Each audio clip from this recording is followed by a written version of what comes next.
భరత్ మనతోనే ఉన్నాడు అనుకుందాం. ఆ నమ్మకం మనల్ని ఆనందంగా ఉంచితే అంతకంటే మనకు కావాల్సిందేముంది?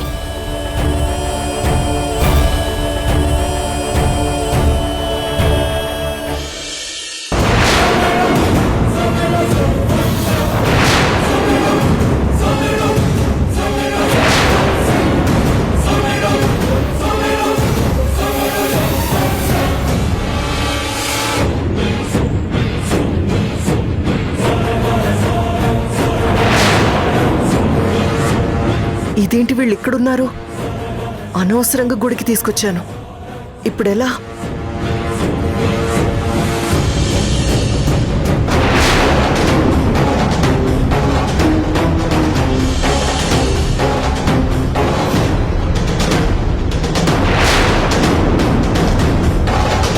చెప్పండమ్మా. రుద్రా, నిన్నే పంతులు గారు పిలుస్తున్నారు. చెప్పండి పంతులు గారు. అర్చన ఎవరి పేరు మీద చేయించమంటారమ్మా? నా పేరు మీదే చేయండి. పేరు గోత్రం చెప్పండి. నా పేరు రుద్రాణి, ఆరుద్ర నక్షత్రం, పైడిపాల గోత్రం. సరేనమ్మా. పంతులు గారు, వీలైనంత త్వరగా కానివ్వండి ప్లీజ్. ఏంటి రుద్రా ఇది? భగవంతుడి దగ్గరకు వచ్చినప్పుడైనా కాస్త ప్రశాంతంగా లేకపోతే ఎలాగా? ఎందుకంత తొందర? పంతులు గారు, కంగారు ఏమీ లేదు. చక్కగా ప్రశాంతంగా పూజ చేయండి.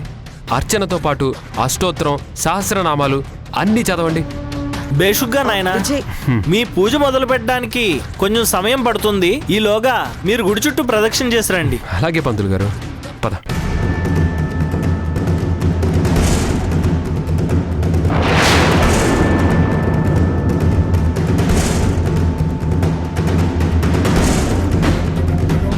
విజయ్, మనం వెంటనే ఇక్కడి నుంచి వెళ్ళిపోవాలి. అదేంటి? ఏం లేదు విజయ్, అది పక్కన ఆంజనేయ స్వామి గుడి ఉంది కదా, ఒకసారి ఆ టెంపుల్కి వెళ్ళి దర్శనం చేసుకుని ఆ తర్వాత ఇక్కడికి వద్దాం. ఎందుకు రుద్రా? ఇక్కడ అర్చన అయిపోయిన తర్వాత అక్కడికి కూడా వెళ్దాం.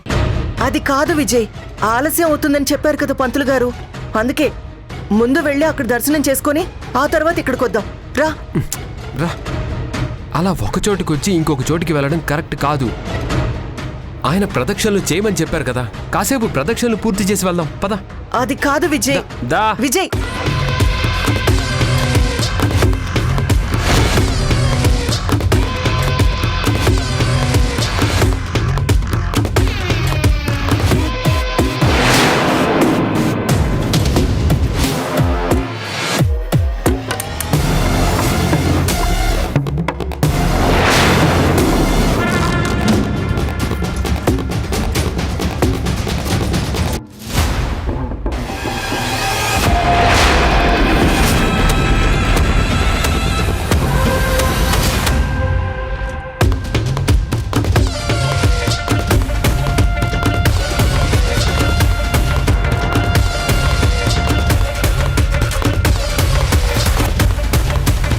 వెళ్దాం పదమ్మా.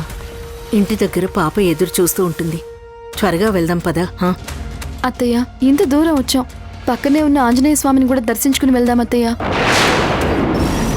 అది పాప ఎక్కువసేపు కేర్ టేకర్ దగ్గర ఉండదు కదా, ఏడుస్తుందేమో.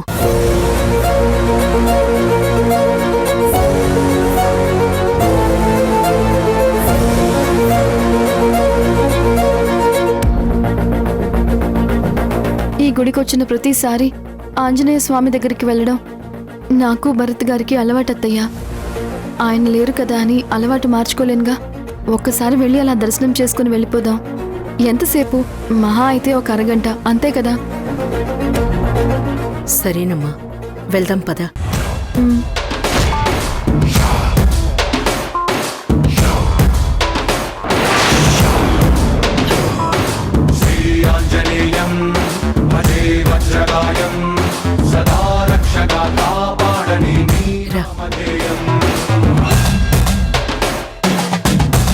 విజయ్ పద, అటు వెళ్దాం పద.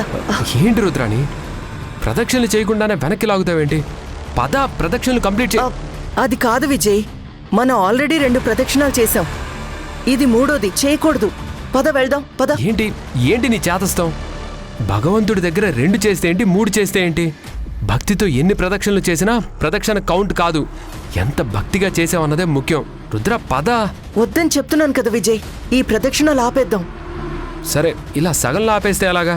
పూర్తి ప్రదక్షిణ చేద్దాం. అయ్యో వద్దు విజయ్, 3వ ప్రదక్షిణ చేయకూడదు, 2తోనే ఆపేయాలి. మనం అనవసరంగా 3వ ప్రదక్షిణ చేశాం. ఇంక వెళ్దాం పద. ఏంటో నీ పిచ్చి. రా.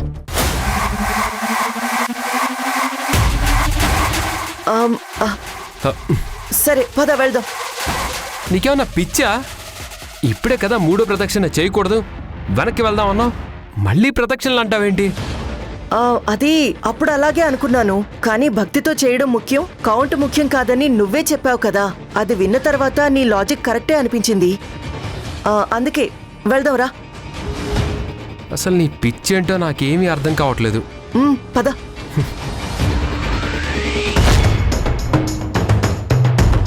దర్శనం బాగా జరిగింది కదా? అత్తయ్య, ఒక నిమిషం. గుళ్ళో అన్నదానం చేయటానికి డబ్బులు కట్టొస్తాను. ఆ విషయమే మర్చిపోయాను. ఒకసారి పంతులు గారితో కూడా మాట్లాడొస్తాను. సరే.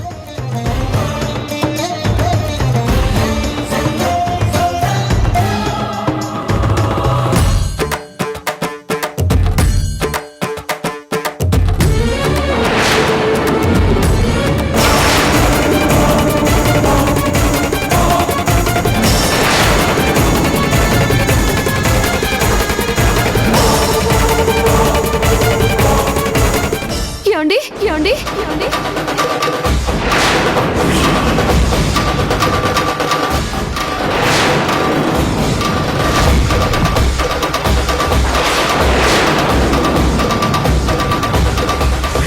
ఏమేం చంద్రిక?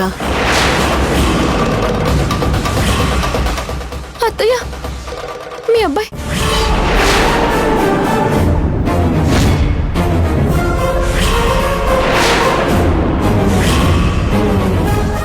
బాబు భరత్, భరత్,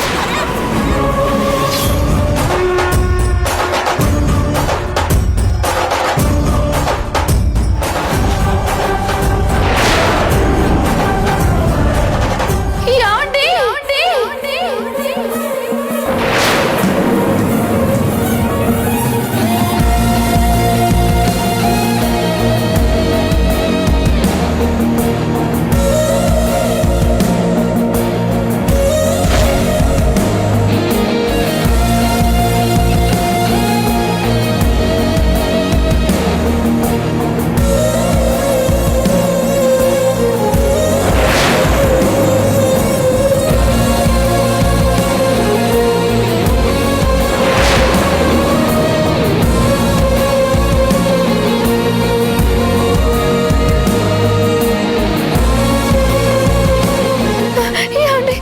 మీరు కనిపించారా? భగవంతుడు కరుణించాడండి. మీరు మొదటి నుంచి చనిపోలేదు, బ్రతికే ఉన్నారని నమ్ముతున్నారండి. నా నమ్మకమే నిజమైంది. మళ్ళీ మీరు నాకు కనిపించారు. భగవంతుడా, నీ మేలు ఈ జన్మకి మర్చిపోలేను.